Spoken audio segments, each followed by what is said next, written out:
Orasi ilmiah akan disampaikan oleh Ketua Kopertais 2 Wilayah Jawa Barat yang terhormat Bapak Profesor Dr. Haji Rosihon MAG atau yang diwakili oleh Dr. Haji Muhammad Jainuddin MAG MPD. Dipersilakan.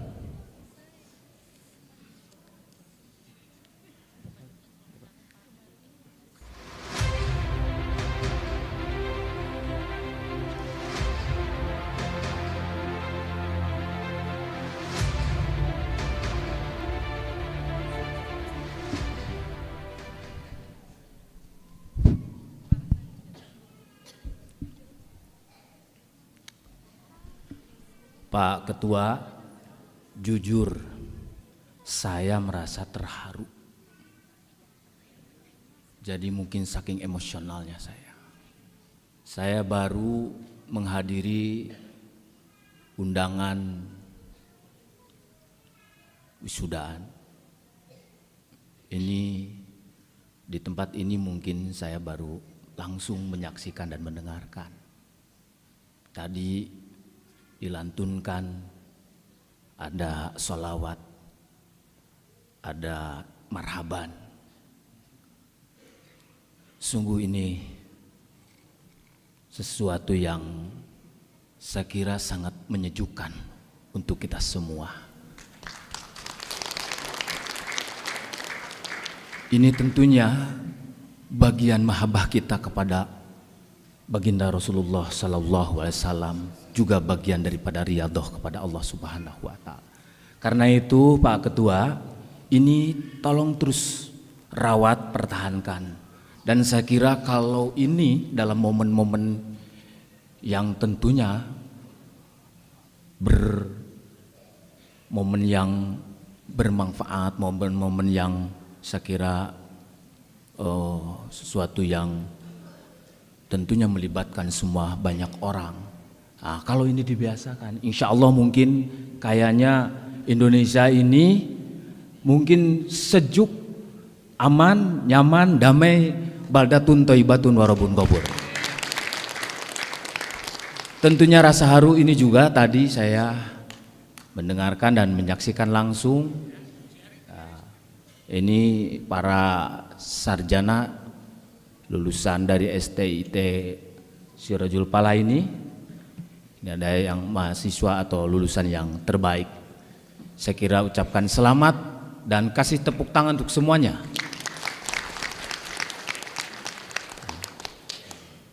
Saya kira itu sebagai penghantar.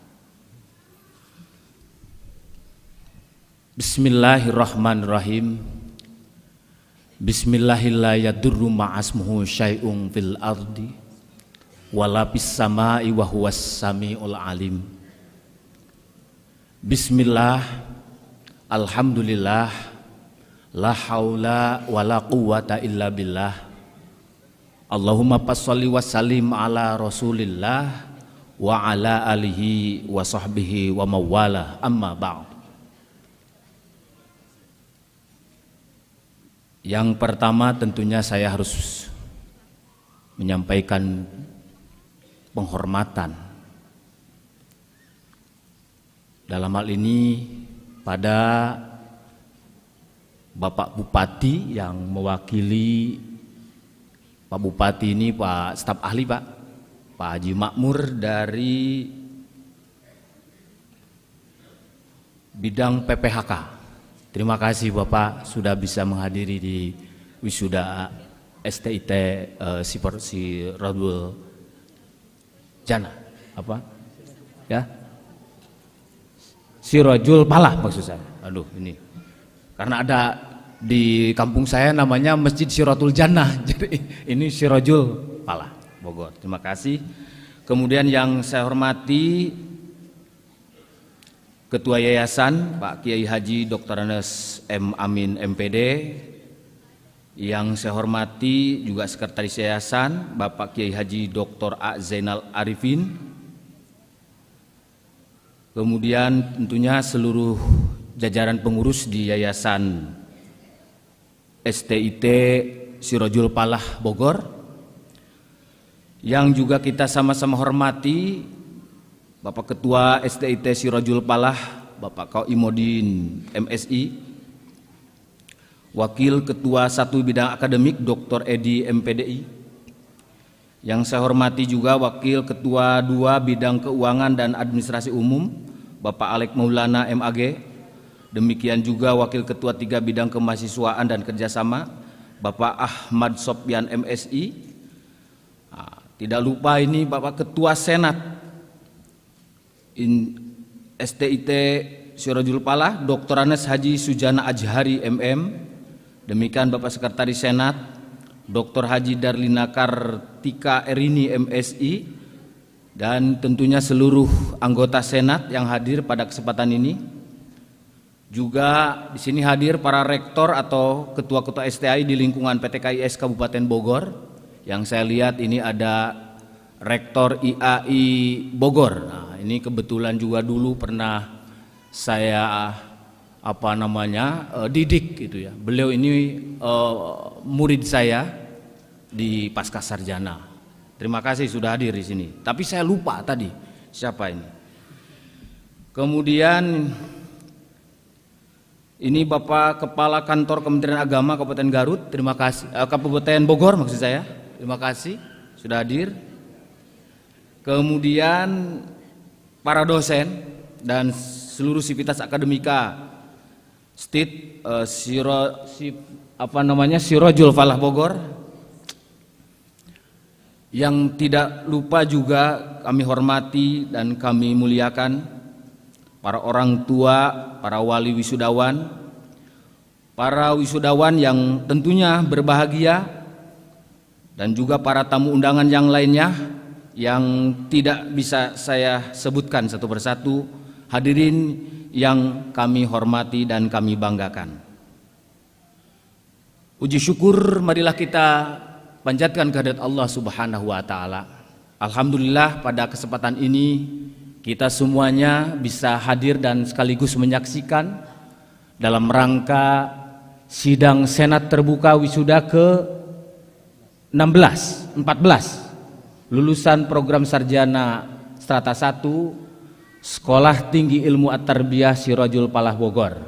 Ini prodi PAI ya.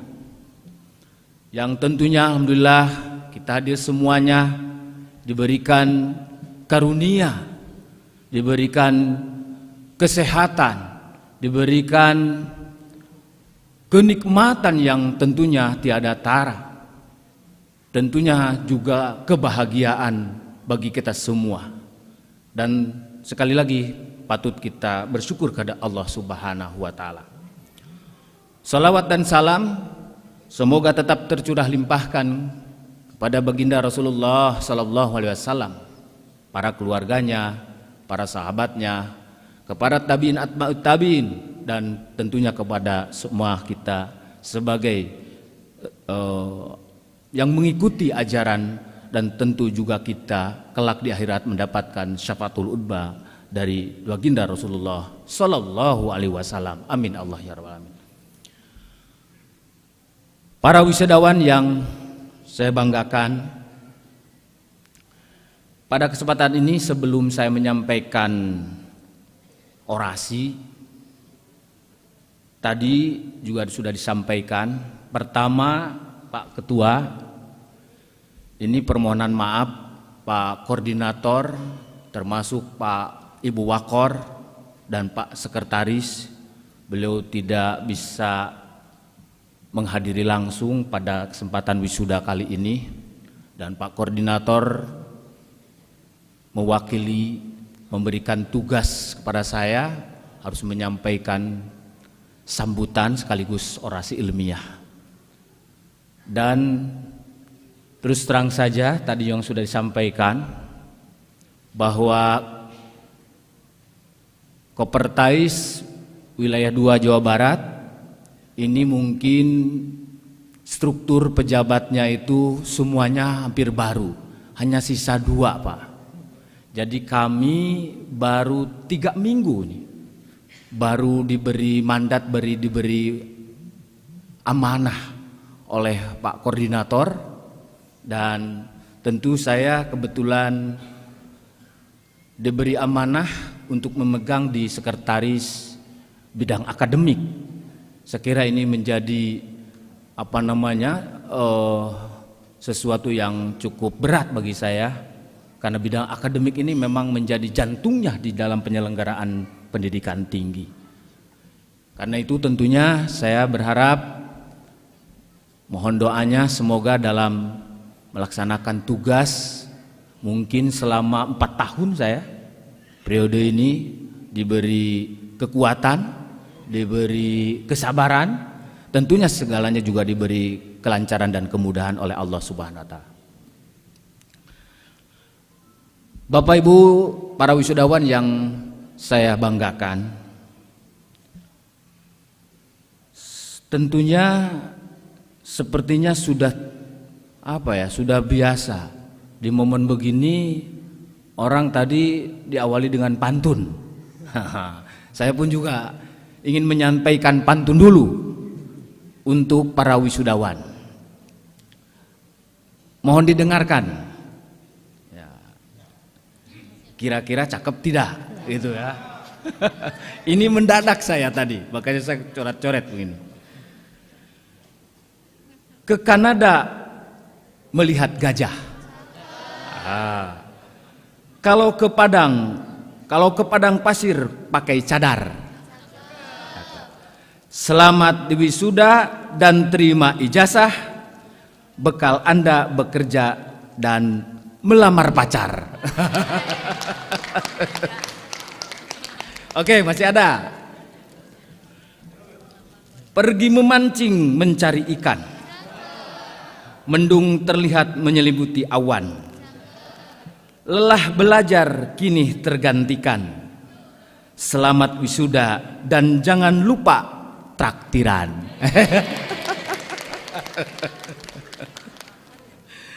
Oke, ada 2 lagi. Ikan belanak, ikan peda, asal jangan buaya. Selamat kepada semua yang wisuda, kami ucapkan selamat berkarya. Terakhir, berlari dari Bukit Sopa, berhenti di Bukit Marwah. Selamat kepada Stit Sipa yang telah mewisuda. Sudah cukuplah 4. Hadirin, tentunya yang pertama setelah pantun ini saya mengapresiasi dulu pada para wisudawan. Saya secara pribadi dan juga atas nama institusi Koordinator Kopertais Wilayah 2 Jawa Barat mengucapkan selamat kepada seluruh para wisudawan yang pada kesempatan ini barusan sudah resmi ya dilantik begitu menjadi sarjana pendidikan. Dan tentu juga saya mengucapkan juga selamat ini kepada perguruan tinggi keagamaan Islam STIT SIPA ini STIT Bogor ya, STIT Bogor ini tentunya atas keberhasilan dalam menghantarkan mahasiswa menjadi sarjana, tentu sebagai putra-putri bangsa yang terbaik. Mereka ini sudah dididik oleh tentunya perguruan tinggi yang ada di bawah naungan Sekolah Tinggi Islam Tarbiyah Sirajul Falah Bogor. Yang berikutnya tentunya saudara sekalian, saya berharap ini khususnya penyelenggara di STIT, Pak Ketua, karena tadi saya mendengarkan ini hanya baru 1 prodi PAI ya, kemudian juga sudah membuka prodi S2-nya PAI. Nah, karena itu saya ingin mendorong ya supaya segera melakukan ada semacam proses perubahan ya, jadi tidak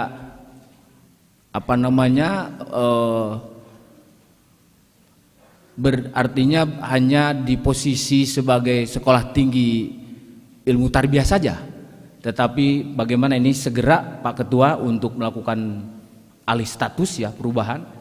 Saya kira ini dari sekolah tinggi ilmu tarbiyah bisa ke sekolah tinggi agama ya, atau kalau menurut saya Pak Ketua Yayasan ini jangan ke STHI, langsung saja menjadi Institut Agama Islam di Sirajul Falah ini tadi. Insya Allah kebetulan kami ini di akademik gitu ya, tentu akan kami support, akan kami dukung ya. Tentunya ini kan bagaimana kita menghadapi persaingan global. Kalau kita tidak segera bangkit, nanti kita akan tentunya terlambat gitu ya. Kemudian yang berikutnya Bapak Ibu sekalian, ini saya kan ini sebelum orasi ini saya baru harus menyampaikan pesan dulu pada wisudawan. Para wisudawan, tentu kalian barusan sudah dilantik dan sekarang sudah bukan lagi sebagai mahasiswa. Tapi hari ini, detik ini, saudara sekarang sudah menyandang predikat menjadi sarjana, yaitu sarjana pendidikan. Sarjana pendidikan yang tentu juga ini ada pencirinya, itu adalah sarjana pendidikan Islam. Karena itu pesan dari kami, pertama saudara harus tentunya ucapkan rasa syukur kehadirat Allah Subhanahu wa Ta'ala.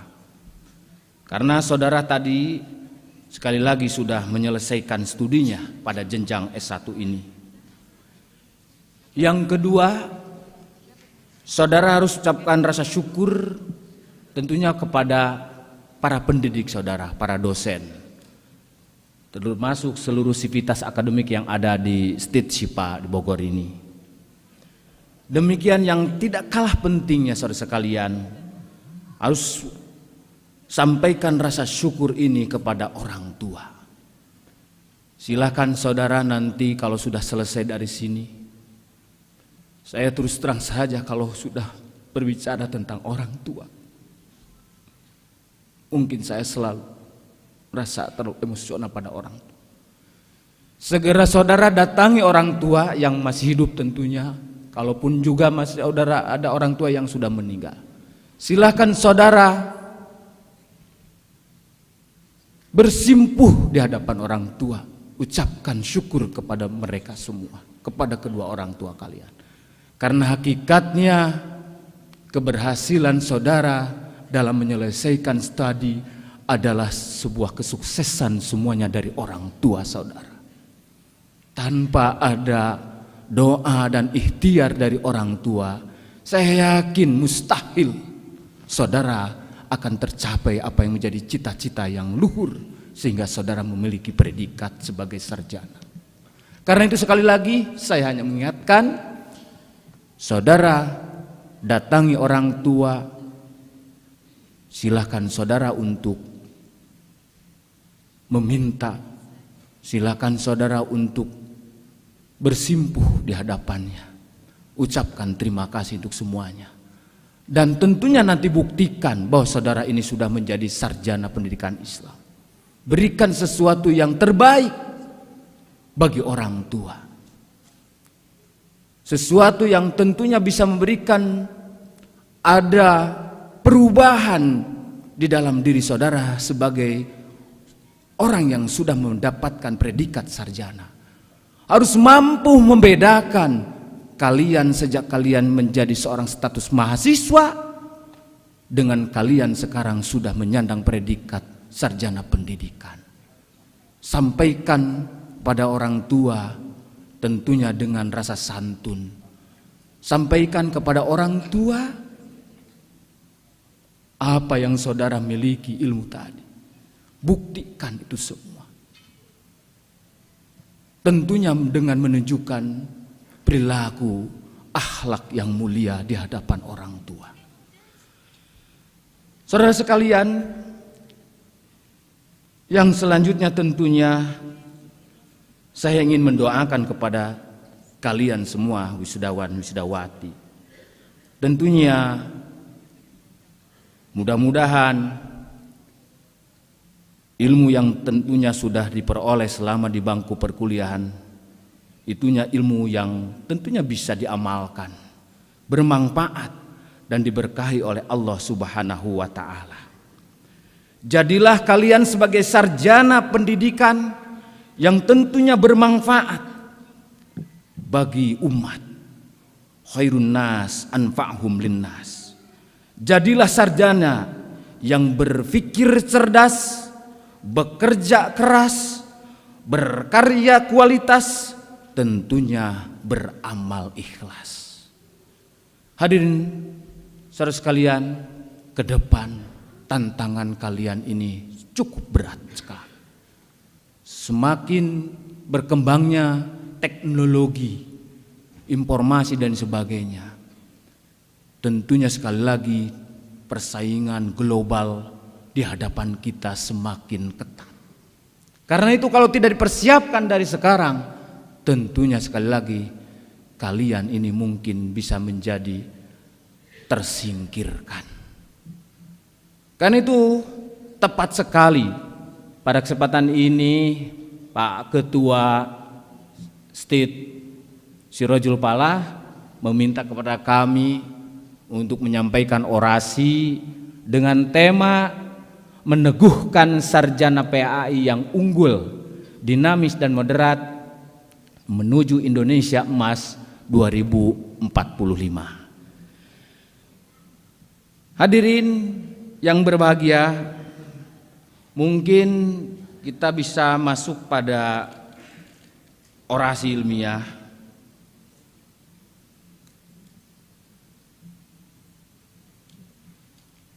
Mungkin bisa dilihat oleh semuanya.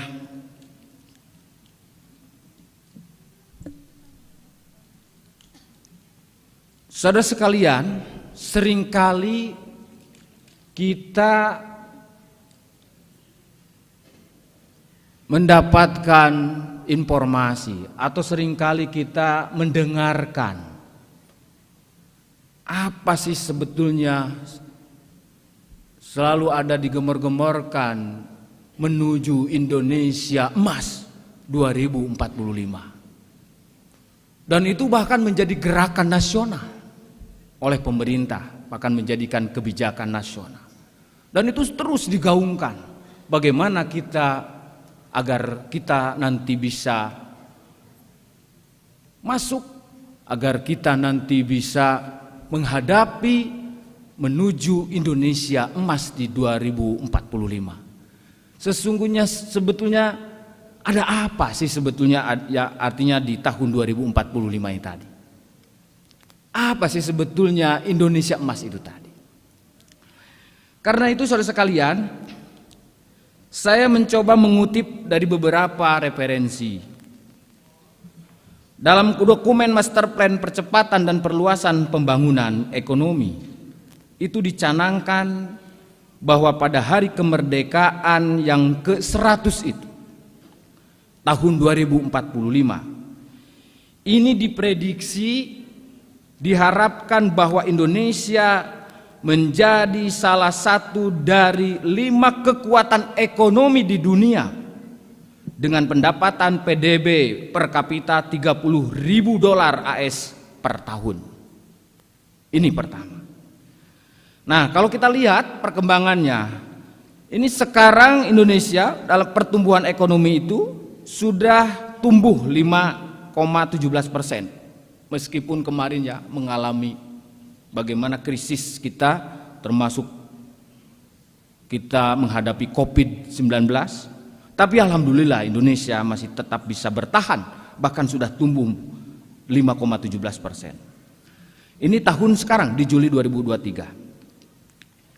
Bahkan saudara sekalian, Indonesia kembali masuk dalam klasifikasi negara upper middle income countries atau istilah dikenal MIC, artinya menjadi negara-negara yang pendapatan atau penghasilannya itu di atas kelas menengah. Dengan gross national income atau GNI per kapita antara 4.580 sampai 12.535 US dollar. Ini Kompas 3 Juli. Next. Nah, saya lihat Bapak Ibu, ini menjadi sekali lagi 5 terbaik dunia pada tahun 2045. Anda bisa lihat proyeksi ekonomi 2045, Indonesia peringkat kelima, ya. Ini PDB-nya sampai berapa itu? 300. Kemudian PDB nominal juga sampai 9.100, bahkan PDB per kapitanya itu 30.000 tadi saya kabar. Nah ini, karena itu ini tantangannya ini, bahwa ke depan ini ada beberapa aspek ini. Mau mulai tata kelola yang baik, kemudian iptek yang mumpuni, kemudian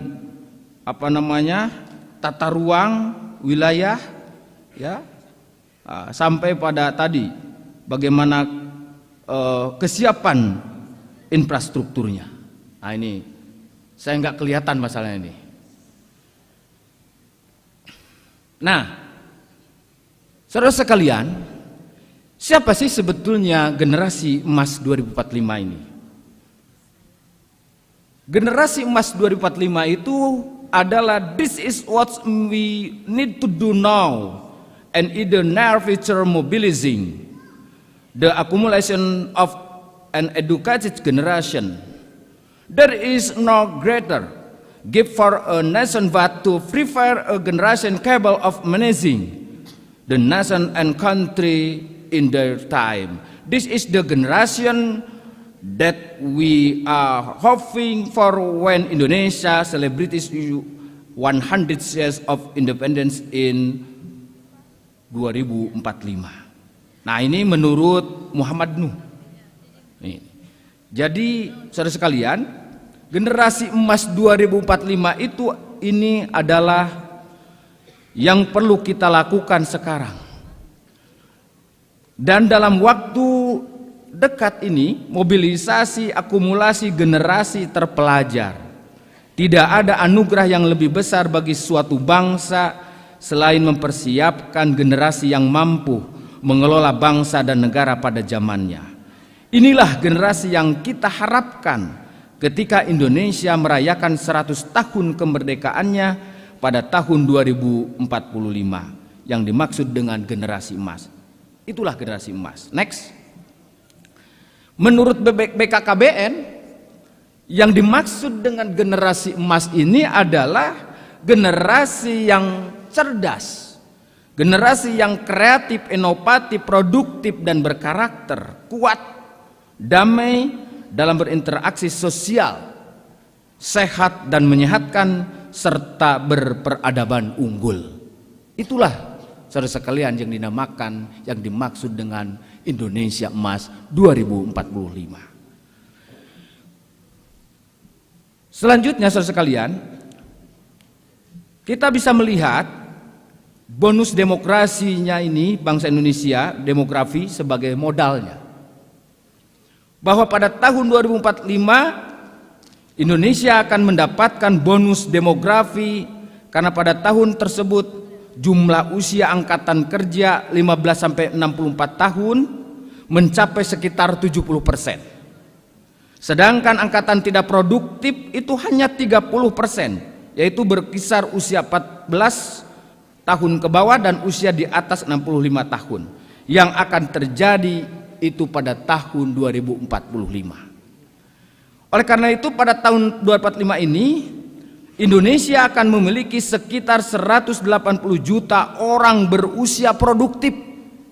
Sedang usia tidak produktif sekitar 60 juta, atau 10 orang usia produktif hanya menanggung 3 atau 4 usia tidak produktif, sehingga akan terjadi peningkatan tabungan masyarakat dan juga tabungan nasional. Nah inilah bonus demografi kita. Pertanyaannya, apakah bonus demografi ini berkah atau menjadi bencana? Ini yang kita harus jawab. Kalau kemudian nanti 70% angkatan kerjanya berkualitas, maka ini dipastikan menjadi berkah untuk kita semua, untuk bangsa Indonesia. Tetapi sebaliknya, kalau ternyata 70% angkatan kerjanya tidak berkualitas, berbanding terbalik, maka dipastikan itu akan terjadi bencana dan malapetaka bagi bangsa kita. Karena itu hadirin sekalian, mari kita lihat menuju Indonesia emas ini, ada apa sih sebetulnya di bangsa kita ini. Ini menjadi sebuah motivasi untuk kita mempersiapkan diri menuju Indonesia emas 2045 ini. Dilanjut. Kondisi Indonesia saat ini bisa lihat kualitas SDM Indonesia dapat dilihat pada aspek-aspek dari mulai jumlah penduduk, kemudian peringkat HDI atau IPM, Human Development Index, itu kita ini sekarang berada di 110 pada tingkat medium, termasuk peringkat daya saing. Artinya hari ini kita berada di posisi 37. Termasuk dari olahraganya, prestasi olahraganya. Kita pernah juara 1 loh, tahun 1997 dan juara 2 tahun 1999. Termasuk sektor pariwisata peringkat 5 ASEAN. Padahal potensi kita, mari kita nanti lihat. Next, ini lihat Indonesia peringkat HDM IPM-nya. Lanjut Pak. Peringkat kompetitifnya, daya saingnya, Indonesia di peringkat 37. Ini sumber kompetitif rankings tahun 2019, termasuk juara SEA Games-nya. Next. Nah, sektor pariwisata, Indonesia di peringkat kelima. Oke, next. Hadirin sekalian, kita lihat realita sumber daya manusia saat ini bangsa Indonesia. Saudara sekalian, ini mungkin termasuk kita pada kategori yang mana? Mungkin sudah masuk pada jenjang tadi lulusan S1. Sudah masuk datanya mungkin ya, sudah masuk. Berdasarkan data ini, jumlah lulusan SD dan SLTP itu 65%. Kemudian lulusan SLTA 21%. Lulusan D1, D2, D3, D4, S1 bahkan S2 dan S3 itu baru 14%. Bayangkan saudara sekalian. Kemudian realitas perguruan tinggi saat ini. Next. Ini perguruan tinggi, ini ada kurang lebih 4.000 di seluruh Indonesia. Sementara perguruan tinggi negeri kurang lebih ada 120. Kemudian jumlah mahasiswa kurang lebih 8 juta. Ini APK-nya kurang lebih 30%, Pak. Angka partisipasi kecukupannya hanya 30%. Mahasiswa Social Science and Humaniora itu hanya 65%. Ya, termasuk mungkin PAI ini bagian dari Social Humaniora. Sementara mahasiswa IPA itu baru 35%.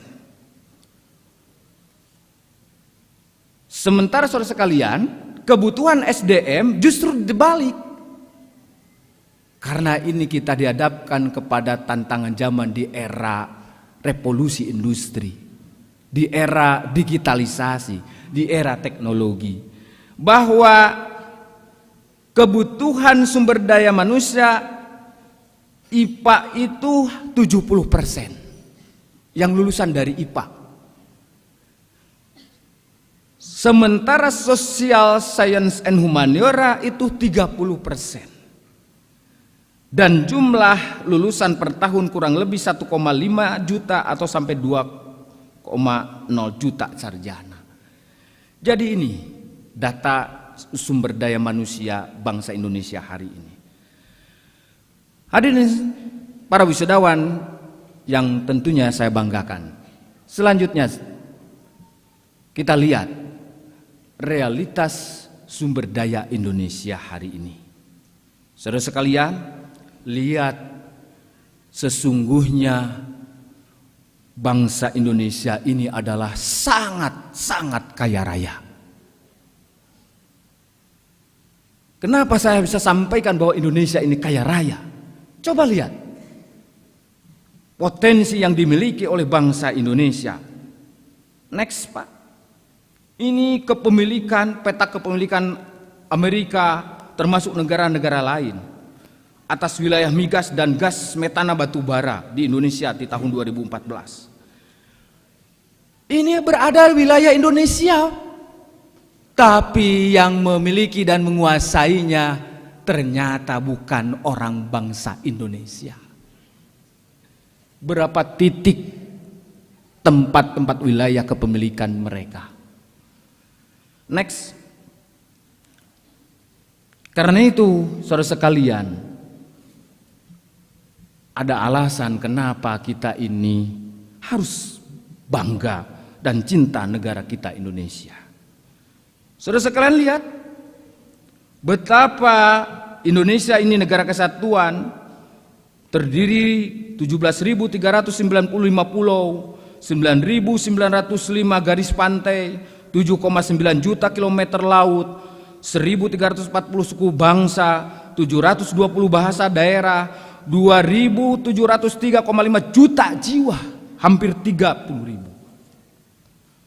Termasuk di dalamnya berbagai aset ada di dalamnya. Bisa lihat saudara sekalian. Next.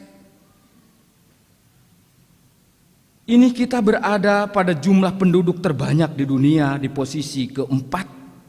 273.523.615 jiwa. Sampai hari ini belum mungkin besok ada yang lahir lagi, atau mungkin di rumah sakit sudah lahir, belum tercatat. Next. Bagaimana Indonesia tadi tidak disebutkan kaya raya? Lihat peta sebaran bahan tambang batu bara di Indonesia. Masya Allah, bangsa kita ini sungguh kaya raya. Next, itu tambang batu bara, termasuk sebaran bahan tambang emas di Indonesia. Bisa lihat sebarannya di mana-mana. Termasuk peta. Next, sebaran bahan tambang pasir besi itu yang berada di Sumatera, Jawa dan Sulawesi. Bisa Bapak Ibu lihat, saudara sekalian. Termasuk terus peta sebaran bahan tambang baukis di Indonesia. Ini titik-titiknya Pak, wilayah-wilayahnya. Peta sebaran bahan tambang tembaga di Indonesia. Bisa Bapak Ibu lihat. Termasuk next, potensi pariwisata kepulauan Indonesia itu bahkan mencapai potensi pariwisata kepulauan ini 4.000 triliun. Bayangkan kayanya Indonesia, potensi-potensi wisata yang dimiliki. Bisa dilihat Bapak Ibu. Oke, next, 10 kawasan pariwisata prioritasnya yang sekarang sedang dijalankan oleh pemerintah. Lanjut. Terus ini kekayaan bangsa Indonesia. Ini potensi besar laut di Indonesia. Bapak Ibu bisa lihat bagaimana Indonesia kaya raya dengan lautnya. Berbagai macam ada di dalamnya. Next. Karena itu saudara sekalian, maka pantas menurut the International Monetary Fund yang seringkali ke Indonesia ini, IMF itu, mereka menyatakan bangsa Indonesia ini pada tahun 2045 diprediksi Indonesia akan menjadi negara keempat dengan ekonomi terbesar di dunia setelah ke-1 Tiongkok, kedua India, ketiga Amerika Serikat, baru kita Indonesia. Tepuk tangan untuk kita semua bangsa Indonesia. Hanya pertanyaannya Bapak Ibu sekalian, apakah bisa tercapai atau tidak untuk menuju Indonesia emas di 2045 tersebut? Ini kembali kepada kita semua, terutama saudara sekalian yang baru dilantik barusan menjadi sarjana pendidikan agama Islam. Tantangan ke depan. Karena itu saudara sekalian, masuk pada tema yang diberikan kepada kami. Sederhana. Ini bagaimana agar yang tentunya sudah kita miliki akan tetap kita miliki, bahkan mampu dikembangkan.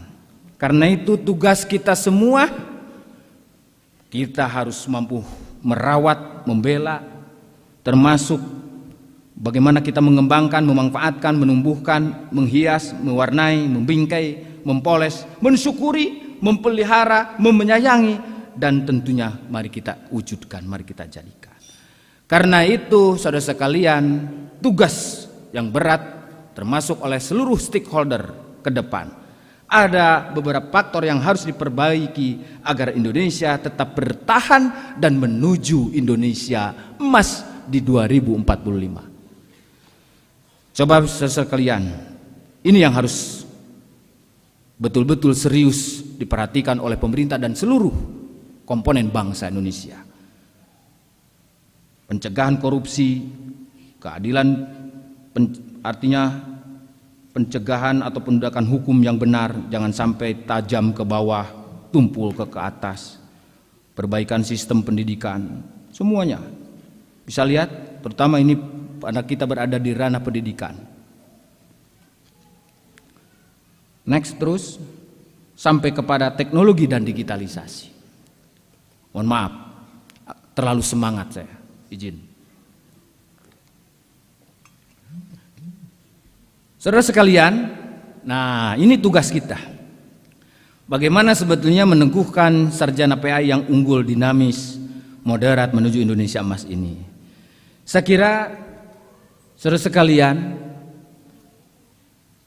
tema ini menjadikan sesuatu yang mulia, perguruan tinggi yang tentunya memiliki tujuan yang sangat baik, sungguh mulia sekali.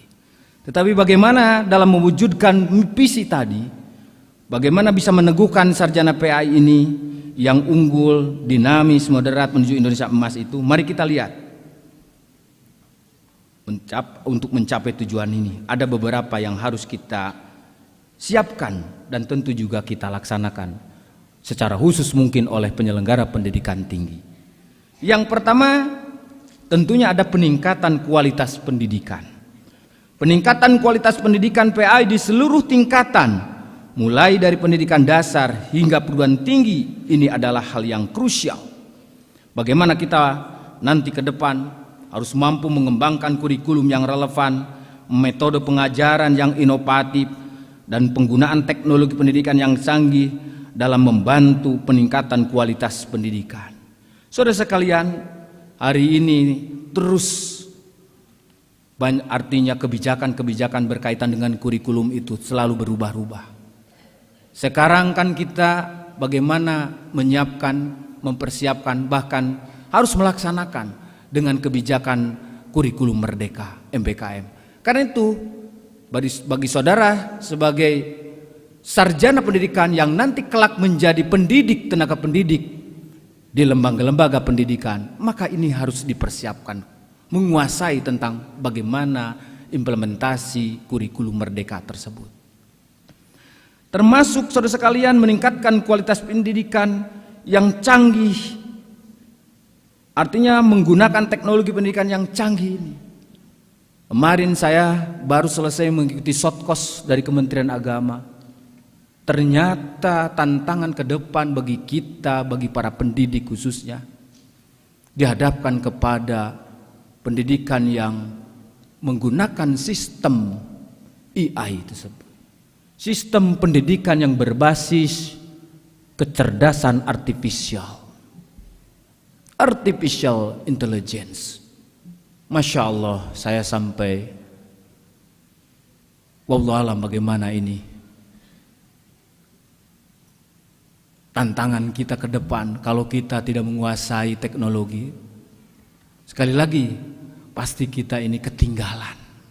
Karena itu, saudara yang sudah sarjana ini bagaimana terus berupaya untuk belajar dan tentunya menggali tentang apa yang menjadi sains dan teknologi tadi. Next, ini mungkin sebagai tips dalam peningkatan ini, tentunya juga penyelenggara pendidikan tinggi. Bagaimana caranya? Saya kira tadi sudah saya ingatkan, pengembangan kurikulum yang relevan dan inklusif, pelatihan guru yang berkualitas, pembelajaran yang aktif dan interaktif, sampai pada, nah sinilah dukungan pemerintah dan investasi. Ini kebetulan hadir, alhamdulillah. Tadi saya sudah mendengarkan bagaimana ini dari pemerintah setempat ini betul-betul harus mampu memberikan dukungan.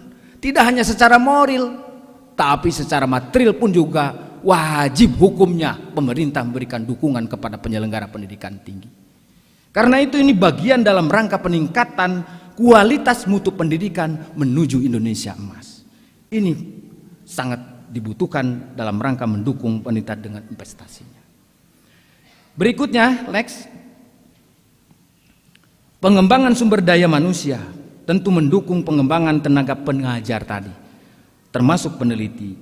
Maka tenaga pengajar maupun peneliti PAI yang berkualitas tinggi ini adalah menjadi menjadi kunci. Ini termasuk memberikan pelatihan dan peluang pengembangan profesional serta mendorong para sarjana PAI untuk terus belajar dan mengembangkan pengetahuannya. Ini tentunya tips caranya. Next. Saya kira pemberian pelatihan dan pengembangan profesional, kerjasama dengan lembaga pendidikan dan penelitian, pemberian beasiswa penelitian dan studi lanjut, promosi penelitian yang berkualitas tinggi, mentoring dan kolaborasi, sampai pada kerjasama internasional. Ini para sarjana dan para tenaga pendidik.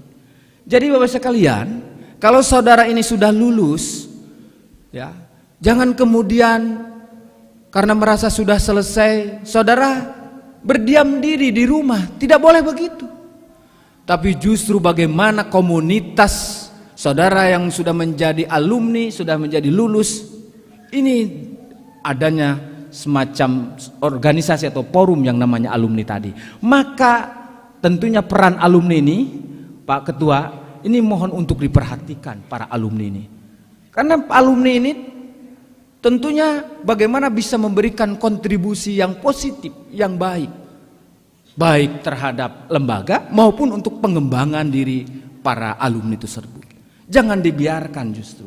Maka pantas menjadi indikator di dalam pencapaian di akreditasi itu menjadi utama. Luaran ini termasuk tracer di study tadi. Termasuk bagaimana si alumni ini tadi sudah mendapatkan kerja atau tidak. Ini fungsi. Maka sekali lagi betul-betul harus difungsikan forum ataupun ikatan keluarga alumni dari perguruan tinggi tadi. Ini poinnya. Selanjutnya, saya kira yang ketiga, promosi nilai-nilai moderasi, melatih sarjana PAI untuk mengadvokasi nilai-nilai moderasi dan toleransi dalam agama Islam sangat penting. Mereka ini harus mendukung keragaman dan menghindari pemahaman ekstremisme. Saya kira ini bagian dari juga kebijakan pemerintah, Kementerian Agama terutama, dalam rangka menjawab bagaimana sarjana PAI yang moderat. Next. Terus mengembangkan penelitian. Saya kira bagaimana tadi mendorong penelitian yang relevan dan inovatif dalam bidang PAI. Itu bisa membantu meningkatkan pemahaman tentang agama Islam yang sejalan dengan perkembangan zaman. Ini akan membantu memahami dan mengatasi berbagai isu sosial, budaya, dan ekonomi di Indonesia. Sehingga guru PAI ke depan ini harus lebih banyak melakukan riset, baik penelitian di dalam kelas ataupun di kehidupan sosial. Guru PAI ke depan juga harus banyak menulis dalam bentuk karya ilmiah ataupun penelitian. Tentunya dalam kaitannya dengan mempersiapkan generasi emas 2045, guru PAI ini berperan menyiapkan pondasi yang kokoh dan berkarakter dalam diri peserta didiknya. Karena itu sekali lagi ini tugas berat saudara sebagai lulusan sarjana PAI.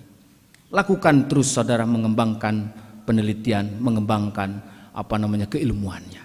Jangan sampai berhenti karena sudah menyelesaikan skripsi. Tidak hanya di sana, tapi justru bagaimana saudara mampu terus mengembangkan dan berkolaborasi dengan instansi, dengan lembaga-lembaga pendidikan kita. Saudara sekalian, next, ini contohnya saja. Tidak usah harus saya bacakan. Banyak tentunya tema-tema yang berkaitan dengan penelitian. Saya kira peluangnya banyak.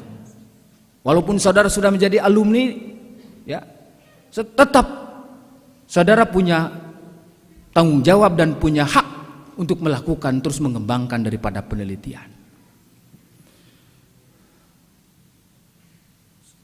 Selanjutnya, next, ini yang kelima, kolaborasi internasional.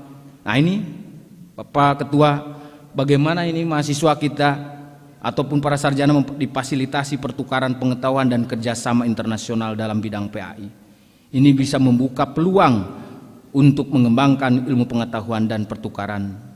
Saya kira ini menjadi tugas saya sendiri, termasuk di bidang akademik. Saya sudah insya Allah merencanakan dalam program.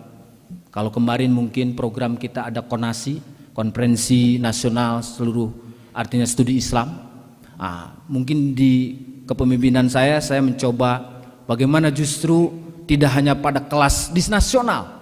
Saya ingin mengajak seluruh perguruan tinggi keagamaan Islam ini agar meningkatkan mutunya dan diakui oleh dunia. Maka saya nanti akan melaksanakan program konferensi internasional studi Islam, insya Allah. Dan tentu ini nanti perguruan tinggi ini nanti menjadi bagian yang tentu terlibat di dalamnya. Selanjutnya, tentu penerapan prinsip dinamis. Sarjana PAI ini harus diberikan pemahaman yang kuat tentang prinsip-prinsip keagamaan yang dinamis dan relevan. Karena mereka harus mampu mengkaji ajaran agama dalam konteks modern dan menghadapi tantangan zaman. Kemudian yang ketujuh, keterlibatan dalam pembangunan negara. Sarjana PAI yang unggul ini harus didorong untuk terlibat dalam pembangunan negara. Mereka dapat berperan dalam memberikan pandangan dan solusi dalam berbagai isu nasional seperti pendidikan, ekonomi, dan perdamaian. Selanjutnya, promosi kebudayaan dan kebinekaan. Bahwa sarjana PAI ke depan harus mendukung budaya kebinekaan Indonesia. Mereka harus menjadi agen perdamaian dan bertoleransi, mempromosikan dialog antar agama dan antar budaya. Yang kesembilan, pemberdayaan masyarakat. Bahwa sarjana PAI yang unggul harus berperan aktif dalam pemberdayaan masyarakat melalui pendidikan agama yang bermakna dan pembinaan moral. Harus dapat mewarnai, memberikan kontribusi positif dalam kehidupan bermasyarakat. Jangan sampai menjadi sampah dalam tanda kutip atau bahkan benalu dalam tanda kutip dalam lingkungan kehidupan masyarakat. Jadilah saudara menjadi orang-orang yang bermutiara. Sekalipun itu di dalam lautan, mereka semua mengejarnya, mendalami, ingin mendapatkan sebuah mutiara. Itu yang saya titipkan kepada saudara sekalian. Yang terakhir, Bapak Ibu sekalian, dalam rangka meneguhkan bagaimana sarjana PAI yang unggul, dinamis, modern ini menuju Indonesia emas adalah pemantapan kerjasama dengan pemerintah. Sekali lagi, kebetulan di sini hadir para stakeholder dalam ini pemerintah, Kementerian Agama, MUI dan lain sebagainya, bahwa ini mesti harus terus dibangun secara konsisten dan berkelanjutan. Kerjasama yang erat antara perguruan tinggi, pemerintah dan seluruh stakeholder terkait artinya menjadi sangat penting dalam mewujudkan visi ini, menjadikan menuju Indonesia emas 2045. Saudara sekalian, terakhir saya ingin menyampaikan bahwa ini pandangan kami ke depan, bagaimana mengembangkan pendidikan tinggi, ristek, ya, dan inovasi di Indonesia ini. Dengan berbagai potensi tadi, dengan berbagai kondisi dan keadaan bangsa kita termasuk pendidikan, mari kita lihat, ya, Ini saya tidak terlihat, karena gelap di sini. Ya. Ini semua. Next. Nah ini Pak, kebijakan punya, dan ini menjadi mission referensinya. Ini harus bisa mampu membedakan bahwa dikti termasuk diktis ke depan ini harus punya mandatnya masing-masing. Jadi kalau tadi universitas artinya university riset university ini, maka dia harus fokus dalam menjalankan mandatnya ini. Ya. Kemudian termasuk teaching university juga sama. Ya. Di sini bagaimana mengajar sesuatu yang artinya untuk bisa bersaing, bisa untuk kebutuhan di pasar kerja. Terakhir, saudara sekalian, ini menjadi grand policy kita ke depan. Bagaimana pendidikan tinggi ke depan ini, pertama harus mampu mengintegrasikan pendidikan tinggi dengan lembaga-lembaga riset dan dengan R&D Dudi, artinya research and development, dunia usaha dan dunia industri dan dunia yang lainnya. Demikian diferensial mandat keperluan tinggi yang jelas antara teaching university dan research university. Yang ketiga, pengembangan dan penguatan pendidikan STEM, Science, Teknologi, Engineering, and Maths, yang itu juga tidak hanya di perguruan tinggi umum tetapi di bawah perguruan tinggi keagamaan Islam. Demikian juga yang keempat, penguatan dan pengembangan institut teknologi atau politeknik STEM di tiap provinsi, karena itu tadi kebutuhan kita. Terakhir adalah penguatan dan pengembangan sistem pendidikan tinggi Islam yang sekali lagi berbasis teknologi. Saya kira inilah poin yang bisa kami sampaikan dalam rangka menyampaikan orasi ilmiah tentang meneguhkan sarjana PAI yang unggul, dinamis, dan moderat menuju Indonesia Emas 2045. Saudara sekalian, sebelum saya tutup, karena ini musim pantun, begitu, saya akan menutup hanya satu pantun saja. Siang hari makan kuaci, makan bareng sama ibu asih. Cukup sekian menyampaikan orasi, saya ucapkan banyak terima kasih. Wallahul muwaffiq ila aqwamit thoriq, billahi sabilillah, ihdinas syiratal mustaqim, hadanallahu wa iyyakum ajmain. Assalamualaikum warahmatullahi wabarakatuh.